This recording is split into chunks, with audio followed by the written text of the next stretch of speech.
Hello दोस्तों, मैं आपका गाइड, आपका दोस्त अनुराग पांडे और आप देख रहे हैं हमारा यूट्यूब चैनल। आज हम उत्तर प्रदेश स्पेशल दिसंबर 2021 करंट अफेयर देखेंगे और इस वीडियो में दिसंबर महीने का पूरा कंप्लीट करेंगे। ठीक है,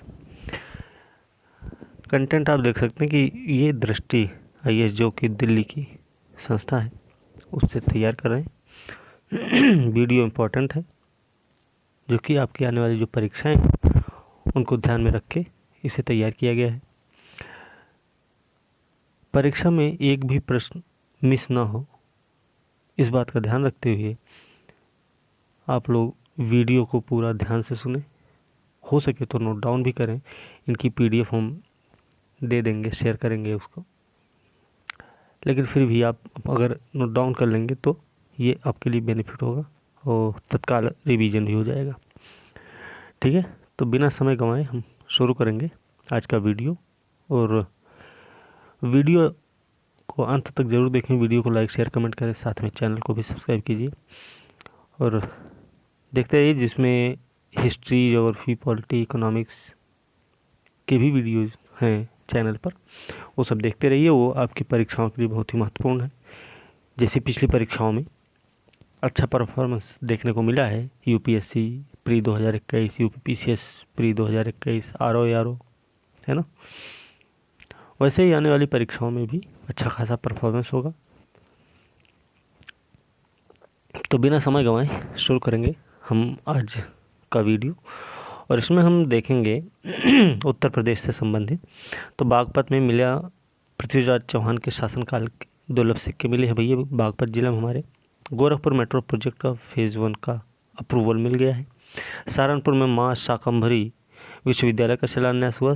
सहारनपुर याद रखना, इंटरनेशनल और arbitration centre doctor Rajendra Prasad के नाम पर होगा, राष्ट्रीय विधि विश्वविद्यालय बनेगा। गोरखपुर में दूरदर्शन भू उपग्रह केंद्र का लोकार्पण किया गया है। इसके साथ साथ राज्य स्तरीय पुरस्कार मंत्र ट्रैकिंग ऐप है। गोरखपुर में परियोजनाओं का लोकार्पण। 17 करोड़ से अधिक कोविड वैक्सीन खुराक देने वाला उत्तर प्रदेश पहला भारतीय राज्य बन गया। ये भी हम पढ़ेंगे इसी में। इसके साथ साथ हम देखेंगे गोरखपुर को विशेष शिक्षा क्षेत्र बनाने की घोषणा हुई है। हैदरपुर वेटलैंड के बारे में पढ़ेंगे। निःशुल्क राशन वितरण महाअभियान का शुभारंभ पढ़ेंगे। सरयू नहर राष्ट्रीय परियोजना राष्ट्र को समर्पित की गई। श्री काशी विश्वनाथ धाम कॉरिडोर के बारे में, नोएडा में बनेगा देश का सबसे बड़ा हेलीपोर्ट, ये भी हम पढ़ेंगे इसमें। इसी के तहत हम देखेंगे ऑल इंडिया मेयर्स कॉन्फ्रेंस का वर्चुअल माध्यम से आयोजन हुआ। 28 अनाज गोदाम और साइबर सिक्योरिटी ऑपरेशन सेंटर और इंटरनेट बैंकिंग तथा कोऑपरेटिव बैंक की 13 नई शाखाओं का लोकार्पण किया गया है। फिर प्रधानमंत्री ने किया गंगा एक्सप्रेसवे का शिलान्यास। डेट भी याद रखनी सबकी, है ना। प्रधानमंत्री ने 1.60 लाख महिला स्वयं सहायता समूहों के खातों में 1000 करोड़ रुपए ट्रांसफर किए, ये भी देखेंगे। स्टार क्रिकेटर ऋषभ पंत बने उत्तराखंड के ब्रांड एम्बेसडर। इसी में भी मुख्यमंत्री ने दिए ड्रोन निर्माण इकाई लगाने के निर्देश। फिर आगे देखेंगे भैया, वार्ताम विक्रमाजीत दी की प्रस्तुति के साथ विक्रमोत्सव 21 का समापन हुआ। 5 दिवसीय अंतर्राष्ट्रीय वन मेला का शुभारंभ हुआ। प्रधानमंत्री द्वारा वाराणसी में मूल परियोजना का शिलान्यास। रक्षा मंत्री ने लखनऊ में ब्रह्मोस मिसाइल निर्माण इकाई की आधारशिला रखी। इसके साथ साथ दिसंबर वाला मैगजीन जो हम वीडियो बना रहे हैं उसमें है वो, मुख्यमंत्री ने किया छात्रों को स्मार्टफोन टैबलेट वितरण कार्य का शुभारंभ। सुशासन सूचकांक 2021 में उत्तर प्रदेश भी देखेंगे। नीति आयोग स्वास्थ्य सूचकांक 2021 में उत्तर प्रदेश का क्या स्थान रहा ये देखेंगे। फिर लास्ट में देखेंगे प्रधानमंत्री ने कानपुर मेट्रो रेल को दिखाई हरी झंडी। कब दिखाई थी? 28 तारीख को, ध्यान रखना। तो ये सारे पॉइंट हम ये टॉपिक से देखेंगे इसमें। तो सबसे पहले हम शुरू करेंगे बागपत में मिला पृथ्वीराज चौहान के शासनकाल के दुर्लभ सिक्के। तो बागपत जिले के खेकड़ा के निकटवर्ती दिल्ली सहारनपुर हाईवे से सटे गांव नाम है काठा के प्राचीन टीले में पुरातात्विक स्थल निरीक्षण में दिल्ली अधिपति राजा पृथ्वीराज चौहान सहित राजा अनंगपाल देव, राजा मदनपाल, राजा चाहड़ा राजदेव के समय के 16 दुर्लभ सिक्के प्राप्त हुए हैं। ठीक है, प्रमुख बिंदु अगर देखें तो इतिहासकार हैं अमित राय जैन का कहना है, डॉक्टर अमित राय जैन का कहना है कि यह उपलब्धि बागपत और पश्चिमी उत्तर प्रदेश के इतिहास के लिए नया आयाम खोलेगी। किसी भी वंश के शासकों के सिक्कों की श्रृंखला प्राप्त होना, वहां उस क्षेत्र पर उन राजाओं के अधिपत्य को सिद्ध करता मुद्रा शास्त्र के आधार पर शोध करने वाले शोधार्थियों के लिए यह खोज काफ़ी महत्वपूर्ण होगा। ठीक है, इतना ही महत्वपूर्ण था इसमें कि बागपत जिले में मिले हैं 16 सिक्के। बागपत जनपद 2005 के बाद में शाहजाद राय शोध संस्थान के निदेशक डॉक्टर अमित राय जैन के प्रस्ताव पर भारतीय पुरातत्व सर्वेक्षण ने क्या किया, उत्खनन कार्य किया है। ठीक है, याद रखना 2018 में सिनौली का उत्खनन काम हुआ था। 2018 में भाई याद रखना, वहाँ से दुर्लभ पुरावशेष तांबे से निर्मित लकड़ी के युद्ध रथ भारत में प्रथम बार प्राप्त हुए हैं। ठीक है, उसके उपरांत से जनपद बागपत संपूर्ण विश्व के पुरातत्वविद और इतिहासकारों के लिए रोमांचक खोज और शोध का केंद्र बिंदु रहा है। ठीक है ना। इस संबंध में इतिहासकार अमित राय जैन का कहना है कि यह प्राचीन टीला हजारों वर्षों से मौजूद है। यहाँ के स्थल निरीक्षण में कई बार यहाँ से कुषाण काल बाद की सभ्यताओं के अवशेष, मृदभांड इत्यादि प्राप्त होते रहे हैं। ठीक है, फिलहाल हमें इतना ध्यान रखना है। खोजकर्ता कौन भैया, डॉक्टर अमित राय जैन, नाम याद रखना इनका। ठीक है, इनके बारे में ध्यान रखना है। सिक्कों की धातु के बारे में इन्होंने क्या बताया कि यह बिलन धातु का है। बिलन धातु के सिक्के मिले भैया, जिसका निर्माण चांदी तांबे को मिलाकर किया जाता है। तो बिलन क्या होता है याद रखना है भी। चांदी क्योंकि अति दुर्लभ थी तो सिक्कों को बनाने में उसमें तांबे की मात्रा मिलाई जाती थी। ठीक है, ये भी याद रखना, एक फैक्ट ये स्टेटमेंट के रूप में। ठीक, पृथ्वीराज चौहान के बारे में देखें तो 1178 से 1192 चौहान वंश के हिंदू क्षत्रिय राजा थे, जिन्होंने उत्तर भारत में 12वीं सदी के उत्तरार्ध में अजमेर और दिल्ली पर शासन किया था। आगे देखेंगे गोरखपुर मेट्रो प्रोजेक्ट के फेज 1 का अप्रूवल मिल चुका है। कब, 1 दिसंबर को उत्तर प्रदेश मुख्यमंत्री ने बताया कि पब्लिक इन्वेस्टमेंट बोर्ड की बैठक में Gorakhpur metro light rail project के एक फेज 1 को अनुमोदन मिल चुका है। गोरखपुर में क्या है कि 3 बोगियों वाली लाइट मेट्रो चलाने की तैयारी चल रही है 3। ठीक है, इसके लिए राइट्स और लखनऊ में रेल मेट्रो कॉरपोरेशन ने डिटेल प्रोजेक्ट रिपोर्ट का अनुमोदन कर शासन को भेज दिया। ठीक है, इसके लिए याद रखिएगा राज्य सरकार ने बजट में भी गोरखपुर और वाराणसी में मेट्रो के लिए 100 करोड़ रुपया आवंटित किया। ये पैसा भी याद रखना हमें। ठीक है, आगे देखते हैं डिटेल प्रोजेक्ट रिपोर्ट में गोरखपुर महानगर में 4600 करोड़ की लागत से 3 बोगियों वाली मेट्रो बनेगी। ठीक है, पहला रूट होगा 15.14 किलोमीटर लंबा, जो श्यामनगर, याद रखना श्यामनगर बरगदवा से लेकर मदन मोहन मालवीय प्रौद्योगिकी विश्वविद्यालय तक जाएगा। इस पर कुल 14 स्टेशन होंगे। दूसरा रूट जो होगा वो गुलरिहा से होकर BRD मेडिकल कॉलेज, असुरन चौक, धर्मशाला, गोलघर, कचहरी चौराहा होते हुए नौसढ़ तक जाएगा। ठीक है, इसमें कुल 13 स्टेशन होंगे। ठीक है, तो ये बात ध्यान रखनी है। सहारनपुर में मां का शाकंभरी विश्वविद्यालय का शिलान्यास हुआ 2 दिसंबर के दिन भी। याद रखना, केंद्रीय गृह मंत्री सहकारिता मंत्री अमित शाह जी ने सहारनपुर जिले के पुआरका ग्राम में, ठीक है, इसका शिलान्यास किए हैं। उत्तर प्रदेश के मुख्यमंत्री भी वहाँ पे उपस्थित थे। ठीक है, प्रमुख बिंदु के रूप में अगर हम देखें तो मां शाकंभरी विश्वविद्यालय की स्थापना 50.43 एकड़ क्षेत्र में होगा। इसका काम पूरा होगा 18 महीने में। विश्वविद्यालय प्रशासनिक भवन, शैक्षणिक भवन, छात्रावास, मतलब ये सब रहेंगे इसमें। ठीक है, लागत के निर्माण की स्वीकृति 92.04 करोड़ रुपया है। ठीक है, शाकंभरी विश्वविद्यालय के क्षेत्राधिकार सहारनपुर मंडल के 3 जनपद आएंगे। अब एक चीज़ और याद हो गई कि सहारनपुर मंडल में 3 जिले कौन से आते हैं भाई, तो जनपद मुजफ्फरनगर आता है, सहारनपुर और शामली। ठीक है, इनमें क्या होगा 264 महाविद्यालय इस विश्वविद्यालय से संबद्ध किए गए हैं। ठीक है, विश्वविद्यालय की स्थापना से सहारनपुर मंडल के छात्र छात्राओं को निकटतम स्थान पर ही उच्च शिक्षा। ठीक है, ये सब हमें ध्यान रखना है यहाँ पे। आगे इंटरनेशनल आर्बिट्रेशन सेंटर क्या भाई, लखनऊ विश्वविद्यालय में हुआ है, निर्णय लिया गया खोलने का। ध्यान रखना इसका, यह उत्तर भारत में किसी संस्थान में खुलने वाला पहला सेंटर होगा। ध्यान रखना है, इस सेंटर से क्राइम को छोड़ देश विदेश के अन्य सभी मामलों का निस्तारण मध्यस्थता के जरिए किया जाएगा। ठीक है, ध्यान रखना, यह सेंटर सभी निवेशकों अपने विवाद कोर्ट के बाहर जल्दी निपटाने में क्या करेगा, सहायता करेगा। डॉक्टर राजेंद्र प्रसाद के नाम पर होगा राष्ट्रीय विधि विश्वविद्यालय। अब ये देख लें तो भाई 3 दिसंबर के दिन प्रथम राष्ट्रपति रहे हैं ना डॉक्टर राजेंद्र प्रसाद को की जयंती पर उत्तर प्रदेश के मुख्यमंत्री योगी आदित्यनाथ द्वारा प्रयागराज में विधि विश्वविद्यालय बन रहा है ना प्रयागराज में, तो उसी का नाम की बात हो चल रही है यहाँ पर। ठीक है, प्रमुख बिंदु अगर देख लें इसमें तो लेखनीय है कि इस विश्वविद्यालय की स्थापना के लिए 2020 में उत्तर प्रदेश विधानमंडल द्वारा उत्तर प्रदेश विधि विश्वविद्यालय प्रयागराज अधिनियम 2020 पारित हुआ था 2020 में। डॉक्टर राजेंद्र प्रसाद कौन है? भारतीय स्वतंत्रता संग्राम में योगदान और संविधान निर्माण में उनकी भूमिका तथा प्रथम राष्ट्रपति के रूप में उनके उल्लेखनीय योगदान को देखते हुए मुख्यमंत्री ने फैसला लिया है। आपको पता है भारतीय संविधान का जो निर्माण हुआ वो इन्हीं की अध्यक्षता में हुआ था। ठीक है, डॉक्टर राजेंद्र प्रसाद भारतीय गणतंत्र के पहले राष्ट्रपति भी रहे हैं भाई। ध्यान रखना, इनका जन्म हुआ 3 दिसंबर 1884 को। कहाँ? बिहार के सिवान जिले में। तो बिहार स्पेशल वाले भी ध्यान रखें इसके बारे में कि इनका जन्म कहाँ हुआ था भाई। और इनकी मृत्यु हुई है 28 फरवरी 1963 को हुई थी। ठीक है, 1962 में इनको भारत रत्न भी मिला हुआ है, तो याद रखना, जीवित थे तभी मिल गया था इनको भारत रत्न। ठीक है, गोरखपुर में दूरदर्शन भूपग्रह केंद्र का लोकार्पण हुआ है। कब हुआ है भाई? 3 दिसंबर के दिन। ध्यान रखना, केंद्रीय सूचना प्रसारण मंत्री अनुराग ठाकुर ने जनपद गोरखपुर में किया है और तथा जनपद इटावा, गदानिया जनपद लखीमपुर खीरी, नानपारा जनपद बहराइच में 10 किलोवाट FM रिले केंद्र का लोकार्पण कहाँ हुआ है? इटावा में, गदानिया जनपद लखीमपुर खीरी और नानपारा जनपद बहराइच में। ठीक है, ध्यान रखना इसका। प्रमुख बिंदु अगर देखें तो भूपग्रह केंद्र के माध्यम से न केवल पूर्वी उत्तर प्रदेश बल्कि बिहार का एक बड़ा भाग और नेपाल की एक बड़ी आबादी लाभान्वित होने वाली है। ठीक है, ध्यान रखना इसका।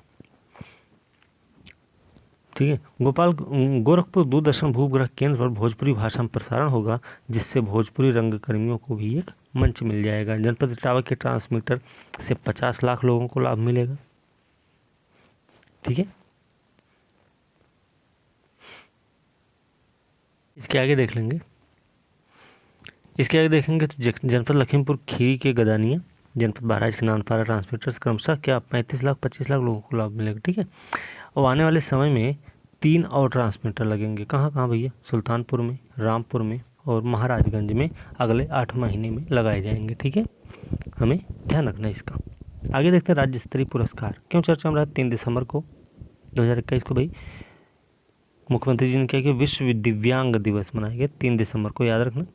डॉक्टर शकुंतला मिश्रा राष्ट्रीय पुनर्वास विश्वविद्यालय में आयोजित कार्यक्रम कहाँ हुआ है, ये भी याद रखना। ठीक है, विभिन्न श्रेणी सर्वश्रेष्ठ दिव्यांग व्यक्तियों तथा दिव्यांगजन के हितार्थ कार्य कर रही सर्वश्रेष्ठ संस्थाओं को राज्य स्तरीय पुरस्कार दिए गए हैं इसमें।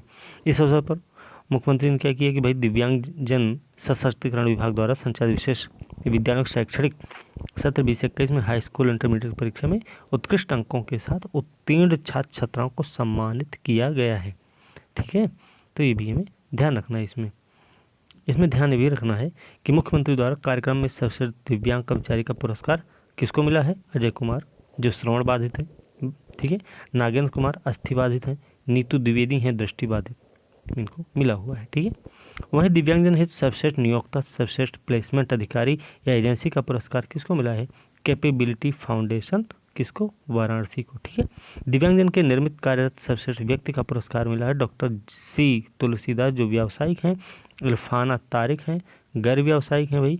दिव्यांगजन के निर्मित कार्यरत प्रेम धाम चैरिटेबल सोसाइटी जो बिजनौर की है, समावेशी शिक्षा के निमित्त भारतीय सेवा संस्थान गाजियाबाद समग्र पुनर्वास सेवा को प्रदान किया गया है।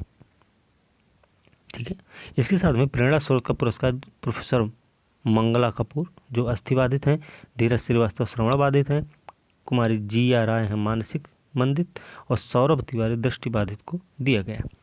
सर्वश्रेष्ठ सृजनशील वयस्क दिव्यांग व्यक्ति का पुरस्कार अगर देखें नव कुमार अवस्थी, सर्वश्रेष्ठ दिव्यांग खिलाड़ी का पुरस्कार रति मिश्रा महिला, लव वर्मा पुरुष, दिव्यांगजन के सशक्तिकरण हेतु कार्यरत कर्मचारी का पुरस्कार शगुन सिंह को दिया गया है। ठीक है, मंत्र के बारे में देख लेते हैं। तो मंत्र के बारे में ध्यान रखना भाई कि चर्चा में रहा है ये ट्रैकिंग ऐप है। 5 दिसंबर 2021 को उत्तर प्रदेश के मुख्यमंत्री योगी आदित्यनाथ ने अपने सरकारी आवास पर 5000 नवीन स्वास्थ्य उपकेंद्रों, 15 BSL-2 प्रयोगशालाओं तथा मां नवजात ट्रैकिंग ऐप का लोकार्पण किया है। ठीक है, इसमें ध्यान रखना हमें कि प्रमुख बिंदु के रूप में भाई इस अवसर पर उन्होंने मातृ स्वास्थ्य एवं टीकाकरण सेवाओं में उत्कृष्ट सेवाएं प्रदान करने वाली ANM को प्रशस्ति पत्र प्रदान कर सम्मानित किया है। ठीक है, 5000 नवीन उपकेंद्र खोले जाएंगे। उन केंद्रों 15 BSL-2 प्रयोगशालाओं तथा मां नवजात ट्रैकिंग ऐप के लोकार्पण से नागरिकों को क्या होगा? गुणवत्तापूर्ण स्वास्थ्य सुविधाएं उपलब्ध हो जाएंगी। ठीक है, ये चीज़ हमें ध्यान रखनी है। आगे देखते हैं, गोरखपुर में परियोजनाओं का लोकार्पण किया गया है 7 दिसंबर के दिन भैया। और प्रधानमंत्री के द्वारा, ठीक ना, 10,000 करोड़ रुपए की लागत से। क्या क्या हुआ भाई? परियोजना है हिंदुस्तान उर्वरक रसायन लिमिटेड गोरखपुर, अखिल भारतीय आयुर्विज्ञान संस्थान AIIMS Gorakhpur, ICMR regional medical research centre Gorakhpur का लोकार्पण हुआ है। ठीक है। प्रमुख बिंदु अगर हम देखें इसके, तो प्रमुख बिंदु के रूप में ध्यान रखना है कि 86 से 3 करोड़ से तैयार हिंदुस्तान उर्वरक रसायन लिमिटेड के गोरखपुर खाद कारखाने में सालाना लगभग 12.7 लाख टन नीम कोटेड यूरिया का उत्पादन होगा यहाँ पे। ठीक है, तो ये चीज़ हमें ध्यान रखनी है। इसके अलावा ये भी ध्यान रखना है कि नेप्था आधारित पुराना गोरखपुर यूरिया प्लांट 1969 में लगा था भैया, ध्यान रखना। यह 10 जून 1990 को 1969 को लगा था, 90 में बंद हो गया। ठीक है, FCI के बंद पड़े यूरिया प्लांट की जगह हिंदुस्तान उर्वरक रसायन लिमिटेड 4 गुना बड़ा ग्रीनफील्ड यूरिया प्लांट लगाएगा। ठीक है, इसमें और तो कुछ इम्पोर्टेंट नहीं ज़्यादा। एक चीज़ ये भी ध्यान रखना, गोरखपुर खाद कारखाने के प्रिलिंग टावर की ऊंचाई जो है कुतुब मीनार से 2 गुने से भी अधिक है। कुतुब मीनार की ऊंचाई कितनी है? 72.5 मीटर, तो इसकी कितनी हो गई? 149.50 मीटर भाई। ठीक है, ध्यान रखना। चलिए आगे देखते हैं। 17 करोड़ से अधिक कोविड वैक्सीन खुराक देने वाला उत्तर प्रदेश भारत का पहला भारतीय राज्य बन गया भाई। याद रखना, इतिहास रच दिया उत्तर प्रदेश ने, 17 करोड़ से अधिक वैक्सीन अपने नागरिकों को दे दिए इन्होंने। ठीक है, अच्छा, उत्तर प्रदेश संपूर्ण भारत में 16 जनवरी 2021 को कोरोना वायरस के खिलाफ बड़े पैमाने पर कोविड टीकाकरण अभियान प्रारंभ किया था। कब किया था भैया? 16 जनवरी 2021 को। ये भी हमें ध्यान रखना है इसमें। ठीक है, चलिए आगे देखते हैं। अब इसमें इससे ज़्यादा इम्पोर्टेंट नहीं है कुछ, कब शुरुआत हुई ये बता दिए हैं। आगे देखते हैं, गोरखपुर को विशेष शिक्षा क्षेत्र बनाने की घोषणा हुई है 10 दिसंबर के दिन। केंद्रीय शिक्षा कौशल उद्यमिता विकास राज्य मंत्री हैं धर्मेंद्र प्रधान ने ऐसी घोषणा की है। ठीक है, इसमें क्या है? घोषणा में महाराणा प्रताप शिक्षा परिषद के 89वें संस्थापक सप्ताह समारोह के समापन कार्यक्रम को संबोधित करते हुए ये घोषणा हुई है। 3 क्रियाशील एवं एक निर्माणाधीन विश्वविद्यालयों के माध्यम से ज्ञान नगर के रूप में विकसित गोरखपुर को नई राष्ट्रीय शिक्षा नीति की आवश्यकता के अनुरूप विशेष आर्थिक क्षेत्र की तर्ज पर विशेष शिक्षा क्षेत्र बनाया जाएगा। ठीक है, ये हमें ध्यान रखना है। आगे देखते हैं, हैदरपुर वेटलैंड है भाई। हैदरपुर कहाँ है? पश्चिमी उत्तर प्रदेश में है। हैदरपुर वेटलैंड देश का 47वां और उत्तर प्रदेश का 10वां है। याद रखना हमें, विश्व का 2463वां रामसर स्थल है। ठीक है, पुष्टि पर्यावरण वन जलवायु परिवर्तन मंत्रालय ने की है। भारत का 47, उत्तर प्रदेश का 10वां और विश्व का 2463वां है। तो हैदरपुर वेटलैंड कहाँ है भाई? हैदरपुर वेटलैंड गंगा सोलानी नदी के बीच मुजफ्फरनगर बिजनौर की सीमा पर 6908 हेक्टेयर क्षेत्र में फैला हुआ है। यह हस्तिनापुर वन्य जीव अभयारण्य का एक भाग है, ध्यान रखना। ठीक है, मुजफ्फरनगर बिजनौर सीमा पे है। हैदरपुर वेटलैंड का मानव निर्मित झील है, ध्यान रखना यहाँ, जिसका निर्माण 1984 में हुआ था। ठीक भाई, यहाँ की जैव विविधता पक्षियों को आकर्षित करती है। विदेशी पक्षी मंगोलिया की पहाड़ियों को पार करते हुए यहाँ पहुँचते हैं। साथ ही यहाँ पे ध्यान रखें, डॉल्फिन, कछुए, घड़ियाल, मगरमच्छ, तितली, हिरन आदि की यहाँ अनेक प्रजातियाँ भी हैं। और यहाँ 30 से अधिक पेड़ पौधों की प्रजातियाँ हैं, 300 से अधिक पक्षियों की प्रजातियाँ, साथ ही 40 से ज़्यादा मछली प्रजातियाँ और 102 से ज़्यादा जल पक्षी प्रजातियाँ हैं। शिकार पर यहाँ प्रतिबंध है तथा अब रामसर साइट का दर्जा मिलने के बाद यहाँ पर संरक्षण के नियम तौर तरीके बदले जाएंगे। ठीक है भाई, ध्यान रखना। 2018 में पहली बार यह क्षेत्र वन अफसरों की नज़र में आया था। पहली बार कब आया? 2018 में। 2 साल पहले ही इसे रामसर स्पष्ट साइट घोषित करने के लिए प्रस्ताव केंद्र सरकार को भेजा गया था। कोरोना महामारी का पिछले साल रामसर कमेटी में क्या हुआ, इसको नहीं किया गया। ठीक है, इसलिए इस बार हुआ। अब रामसर क्या भाई? रामसर सबको पता होगा, है ना, तो उसको बताने की जरूरत नहीं। लेकिन वेटलैंड क्या है? ऐसा स्थान जहां वर्ष में कम से कम 8 माह पानी भरा रहता है और 200 से ज़्यादा प्रजातियों की पक्षियों की मौजूदगी भी रहती है यहाँ पे। ठीक है, यही होता है आर्द्र स्थल। निःशुल्क राशन वितरण महाअभियान का शुभारंभ हुआ कब? 12 दिसंबर को भाई, उत्तर प्रदेश में। राष्ट्रीय खाद्य सुरक्षा अधिनियम के अंतर्गत उत्तर प्रदेश के मुख्यमंत्री द्वारा निःशुल्क राशन वितरण महाअभियान का शुभारंभ हुआ। इस अवसर पर मुख्यमंत्री ने 10 लाभार्थियों को निःशुल्क राशन भी वितरित किया है। ठीक है। अब इस अभियान के तहत क्या होगा, 15 करोड़ लोगों को 80,000 राशन की दुकानों के माध्यम से दिसंबर 2021 से मार्च 2022 तक निःशुल्क राशन दिया जाएगा। ठीक है। मुख्यमंत्री ने कहा कि आज जो योजना लागू की जा रही है उसमें प्रत्येक अंत्योदय कार्ड धारक को निःशुल्क अनुमन्य खाद्यान्न के साथ ही 1 लीटर खाद्य तेल, 1 किलो नमक, 1 किलो दाल और 1 किलो चीनी उपलब्ध कराई जा रही है। ठीक है, तो ये ध्यान रखना है। दाल और चीनी भी मिल रही है। ठीक है इसमें। चलिए आगे देखते हैं। इसी प्रकार प्रत्येक पात्र गृहस्थी कार्डधारक को अनुमन्य खाद्यान्न के साथ ही निःशुल्क 1 लीटर खाद्य तेल, 1 किलो नमक, 1 किलो दाल उपलब्ध होगी। ठीक है। अब याद रखना कि 2020 में अप्रैल से नवंबर तक प्रधानमंत्री गरीब कल्याण अन्न योजना, कब से कब तक, मार्च 2020 में अप्रैल से नवंबर के बीच में। ठीक है। 15 करोड़ जरूरतमंदों सहित देश के 80 करोड़ पात्र लोग लाभान्वित हुए थे इसमें। ठीक है, तो ये हमें इतना ध्यान रखना है। चलिए आगे देखते हैं। सरयू नहर राष्ट्रीय परियोजना राष्ट्र को समर्पित की गई, कब, 11 दिसंबर को। भैया डेट जरूर याद रखना है। कहाँ पे है, उत्तर प्रदेश में बलरामपुर जिला है। 9800 करोड़ की लागत से बना हुआ है। ठीक है। सरयू नहर राष्ट्रीय परियोजना का काम 4 दशक पहले 1978 में इंदिरा गांधी के कार्यकाल में बहराइच जिले में शुरू हुआ था। तब इस परियोजना की लागत थी 100 करोड़ रुपये से भी कम थी। ठीक है। 82 में बलरामपुर सहित 9 जिलों को इस परियोजना से जोड़ा गया, कब, 1982 में। ठीक है।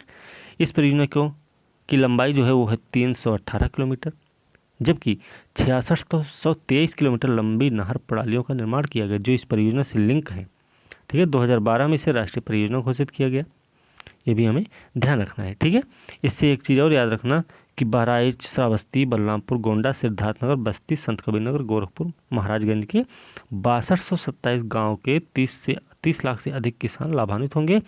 और याद रखना कि इन 9 जनपदों की लगभग 15 लाख हेक्टेयर भूमि को सिंचाई की सुविधा भी प्राप्त हो जाएगी। तो इन जिलों के नाम भी याद रखने हैं हमको। ठीक है।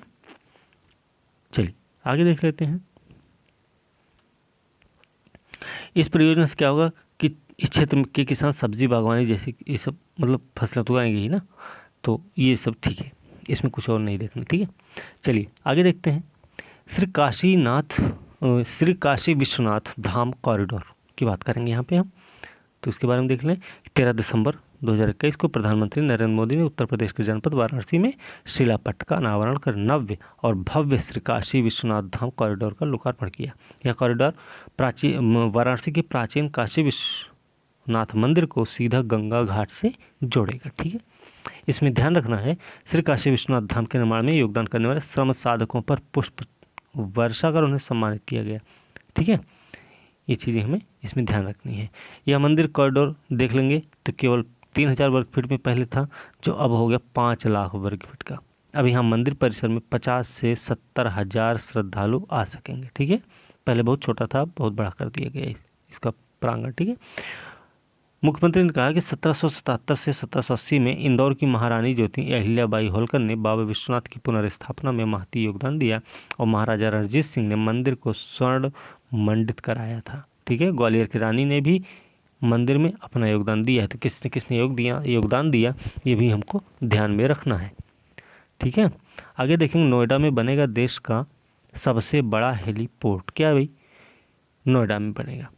ठीक है, ध्यान रखना इसको, इतना ही ध्यान रखना है, इसमें ज़्यादा कुछ नहीं। हेलीपोर्ट प्रोजेक्ट की DPR डिज़ाइन का कई दूसरी औपचारिकताओं को राज्य सरकार की ओर से पहले मंजूरी दी जा चुकी। इस परियोजना पर नोएडा विकास प्रशासन पिछले 5 सालों से कार्य भी कर रहा है। ठीक है। तो इसमें ज़्यादा कुछ नहीं ध्यान रखना है, बस इतना ही बहुत है इसमें। ठीक है। आगे देखते हैं। ऑल इंडिया मेयर्स कॉन्फ्रेंस का वर्चुअल माध्यम से आयोजन हुआ, तो कहाँ हुआ है ये भी ध्यान रखना। तो 17 मार्च को हुआ भाई, 17 दिसंबर को हुआ है। उत्तर प्रदेश में कहाँ, वाराणसी में हुआ भाई। ठीक है।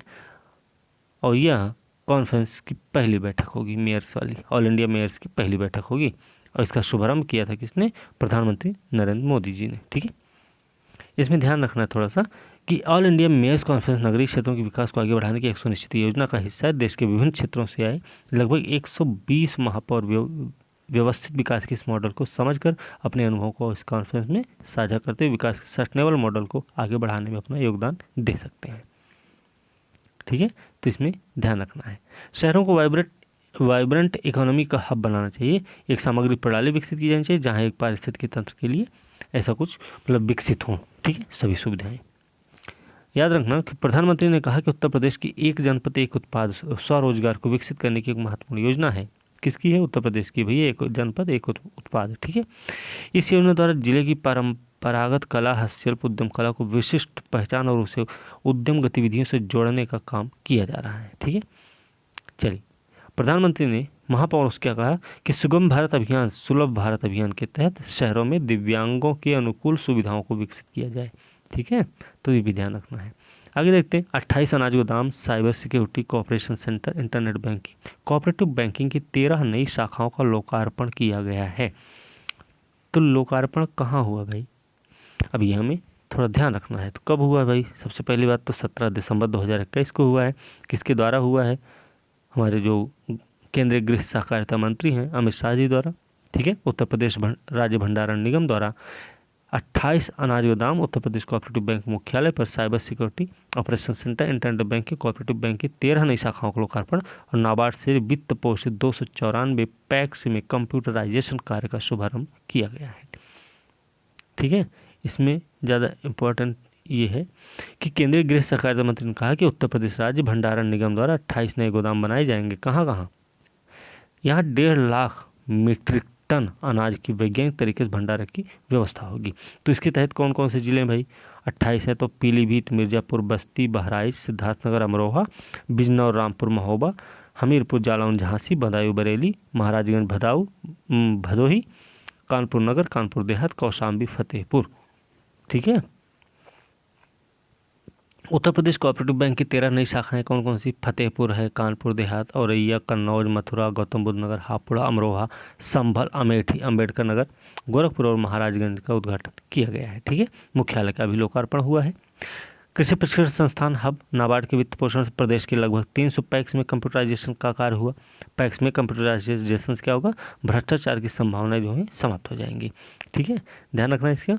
उत्तर प्रदेश सहकारिता विभाग ने लगभग 46,000 से अधिक कोऑपरेटिव, गन्ना, मत्स्य, रेशम, खादी, ग्रामोद्योग, हैंडलूम, उद्यान, खाद्य प्रसंस्करण, डेयरी, हाउसिंग और पैक्स जैसे सभी में पारदर्शिता लाने के लिए बहुत बड़ा अभियान संचालित किया। इससे आने वाले दिनों में उत्तर प्रदेश बहुत बड़ी उत्तर प्रदेश को क्या मिलेगा? बहुत बड़ा फायदा होगा, ठीक है। चलिए आगे, लगभग 8,55,000 शाखा समितियां देश भर में अनेक क्षेत्रों में फैली हैं।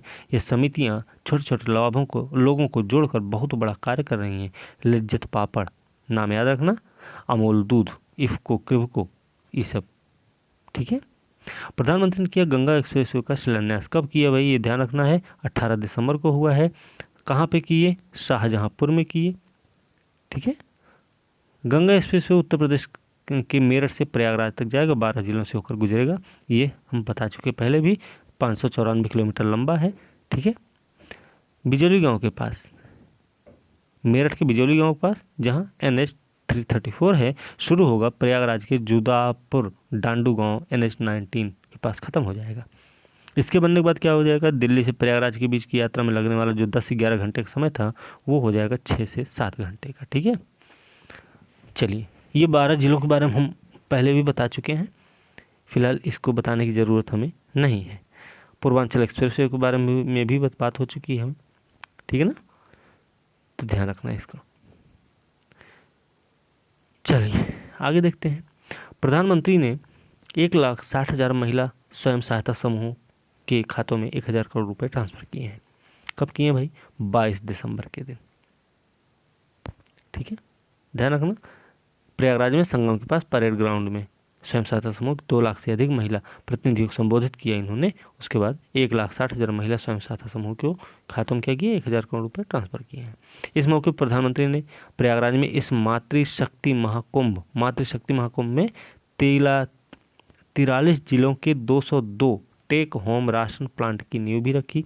साथ ही उन्होंने मुख्यमंत्री कन्या सुमंगला योजना के 1.01 लाख नए लाभार्थियों के खातों में 20 करोड़ रुपए ट्रांसफर किए हैं, ठीक है ना। चलिए, इसके अलावा फिर देखते हैं अगला। स्टार क्रिकेटर ऋषभ पंत बने उत्तराखंड के ब्रांड एम्बेसडर, ये सबको पता होना चाहिए, ठीक है। और आगे देखते हैं, मुख्यमंत्री ने दिए ड्रोन निर्माण इकाई लगाने के निर्देश। कहाँ पे लगेगा ये देख लेते हैं भाई। मुख्यमंत्री, उत्तर प्रदेश के मुख्यमंत्री योगी आदित्यनाथ ने आपदा राहत, कृषि, कानून व्यवस्था जैसे विभिन्न क्षेत्रों में मानव रहित विमानों के महत्व को देखते हुए अधिकारियों को उत्तर प्रदेश में ड्रोन निर्माण इकाई स्थापित करने के लिए ठोस कार्य योजना तैयार करने का निर्देश दिया है। ठीक है।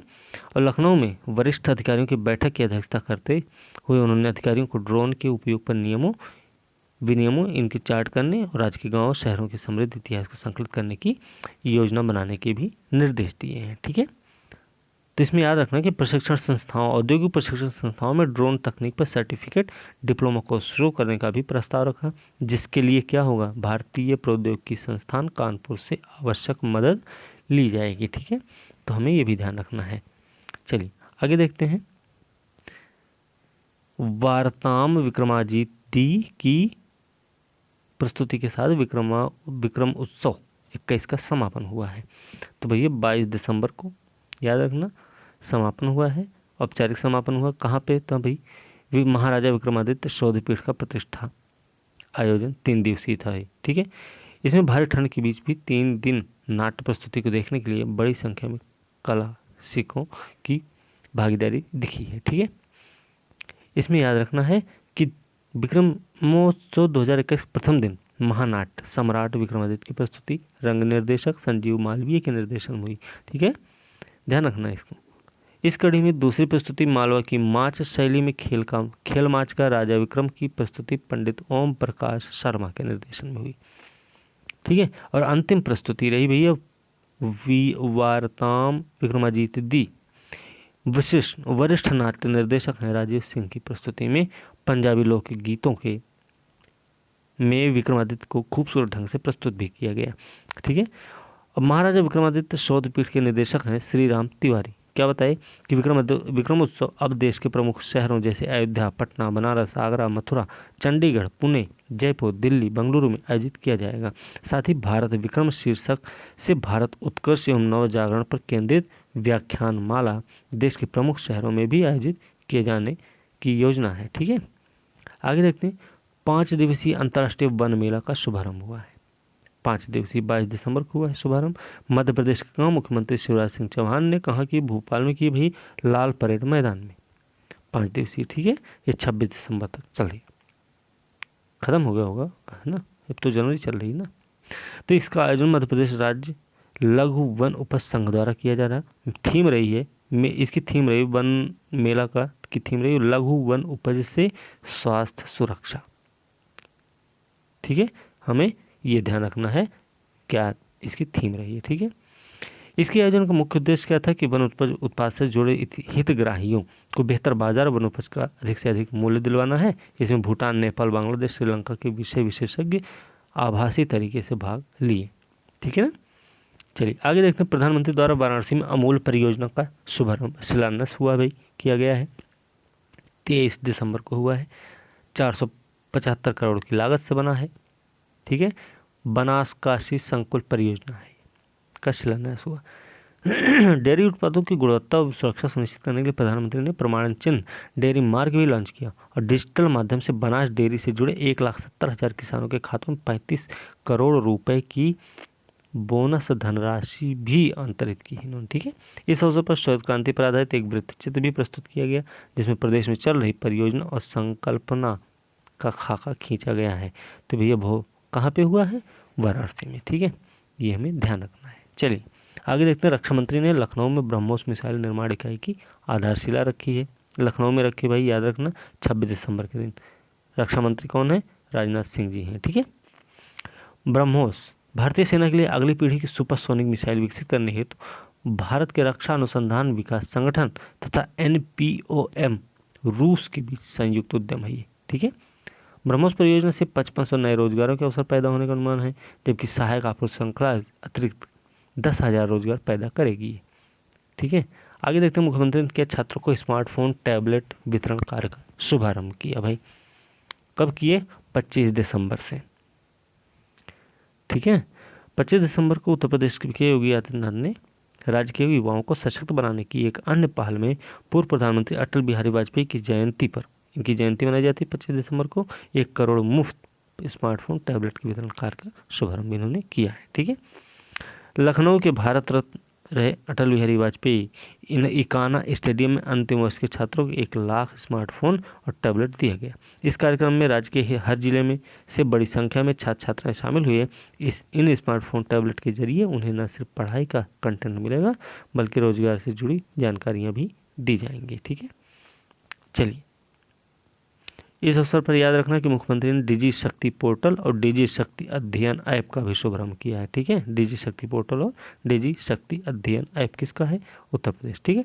डिजी शक्ति अध्ययन ऐप सभी स्मार्टफोन टैबलेट पर इंस्टॉल किया गया है। ठीक है। चलिए आगे देखते हैं। विशेष सचिव जो IT और इलेक्ट्रॉनिक्स कुमार विनीत ने कहा कि राज्य सरकार ने प्रदेश के युवाओं को सशक्त बनाने के लिए विस्तृत योजनाएं बनाई हैं। ठीक है ना, ये भी हमें ध्यान रखना है। सुशासन सूचकांक है 2021 में उत्तर प्रदेश का देख लें तो भैया सुशासन दिवस के अवसर पर 25 दिसंबर को मनाया गया है। केंद्रीय गृह सहकारिता मंत्री अमित शाह के द्वारा सुशासन सूचकांक जारी किया गया। इसमें ग्रुप बी में उत्तर प्रदेश को 5वीं रैंक हासिल हुई है, ग्रुप बी में। जबकि बिहार को कौन सी मिली? ग्रुप बी में 19 राज्य रहे, उसमें 18वां स्थान बिहार को मिला है। ठीक है, हमने कल वाली वीडियो में बताया है चीज़। GGI मतलब ये हम कल भी देखे थे, पिछले वाली वीडियो में देख चुके हैं। ठीक है। तो अब देखिए, उत्तर प्रदेश ने मूलतः समाज कल्याण, विकास और न्यायिक सार्वजनिक सुरक्षा क्षेत्र में सुधार किया है। ठीक है। सुशासन सूचकांक 10 क्षेत्रों पर आधारित है। इसमें उत्तर प्रदेश की रैंकिंग तथा स्कोर इस प्रकार से है, हम देख लेते हैं। तो कृषि संबद्ध क्षेत्र 10 क्षेत्रों पर है, तो कृषि संबद्ध क्षेत्र से 7वां नंबर है उत्तर प्रदेश का। वाणिज्य उद्योग के क्षेत्र में पहला नंबर है। मानव संसाधन विकास क्षेत्र दूसरा, सार्वजनिक स्वास्थ्य क्षेत्र 8वां, सार्वजनिक अवसंरचना और उपयोगिता क्षेत्र 7वां, आर्थिक शासन 7वां, समाज कल्याण विकास 7वां, न्यायिक सार्वजनिक सुरक्षा तृतीय, पर्यावरण क्षेत्र चतुर्थ और नागरिक केंद्रीय शासन में दूसरा स्थान है उत्तर प्रदेश का। ठीक है। आगे देखते हैं नीति आयोग स्वास्थ्य सूचकांक में उत्तर प्रदेश का क्या है। नीति आयोग ने जारी किया है, ये 4था संस्करण है, याद रखना है। इसमें समग्र स्वास्थ्य प्रदर्शन के आधार पर राज्यों की रैंकिंग जारी की गई। इसमें बड़े राज्यों में समग्र स्वास्थ्य प्रबंधन के मामले में उत्तर प्रदेश सबसे अंतिम स्थान पर है, लेकिन केरल जो है पहले स्थान पर आ गया। ठीक है ना। इसमें देख लें तो 3 भागों में बांटा गया भाई, बड़े राज्य, छोटे राज्य, केंद्र शासित प्रदेश।